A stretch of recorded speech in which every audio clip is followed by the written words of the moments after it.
Call చేస్తే receive చేయవు, message చేస్తే రెస్పాండ్ అవ్వు. అసలు ఏమైనా పిచ్చి దాంట్లో కనిపిస్తున్నానా నీకు? అలా ఏం లేదు. అయితే ఇప్పుడేం యాటిట్యూడ్ షో చేస్తున్నావా? ఏంటి యాటిట్యూడ్ షో చేస్తున్నానా? నువ్వు జస్ట్ నైట్ మాత్రమే కాల్ చేసావు, మెసేజ్ చేసావు. దానికి నేను రెస్పాండ్ అవ్వకపోతేనే నీకు ఇంత కోపం వస్తుంది. నువ్వు కాలేజ్ ఇంకా ఇంటికి పోయి 1 month అవుతుంది.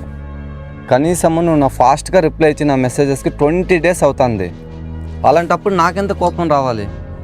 నీకేనా కోపం? మాకు రాదా? అర్థం చేసుకోరా, నేను కాలేజ్లో లేను, ఇంట్లో ఉన్నాను. మేము ఎప్పుడు రోడ్ల మీదనే ఉంటాం, మా కొంప అనేదే లేదు కదా. నువ్వు కాల్ చేసినప్పుడు నేను తింటున్నా కూడా అది వదిలిపెట్టి మరి నీతో మాట్లాడడానికి బయటకు వచ్చి మాట్లాడతా. అది నేను నీకు ఇచ్చే ప్రిఫరెన్స్. అంటే ఇప్పుడు నేను నీకు ప్రిఫరెన్స్ ఇవ్వట్లేదా? ఎక్కడిచ్చావు నువ్వు నాకు ప్రిఫరెన్స్? నేను ఇంతప్పుడు మెసేజ్ చేస్తే హెచ్ఎంఎం అని రిప్లై ఇస్తావు.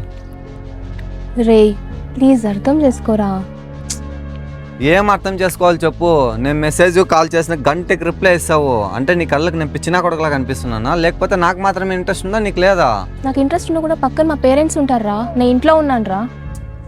పేరెంట్స్ నీకు మాత్రమే ఉన్నారా? పేరెంట్స్ నాకు లేరా? నువ్వు ఇంట్లో ఉంటావు మాత్రం నీ పేరెంట్స్ గుర్తు వస్తారా? నేను గుర్తురానా నీకు? నువ్వు ఇంత టార్చర్ పెట్టినావంటే అస్సలు బాగోదు చెప్తున్నా. ఏంటి టార్చరా? ఇప్పుడు నా ఫీలింగ్స్ అన్ని నీకు టార్చర్లా కనిపిస్తున్నాయి కదా. నువ్వు ఇంత టార్చర్ చేసేటట్టయితే నువ్వు వద్దు, నీ రిలేషన్షిప్ వద్దు.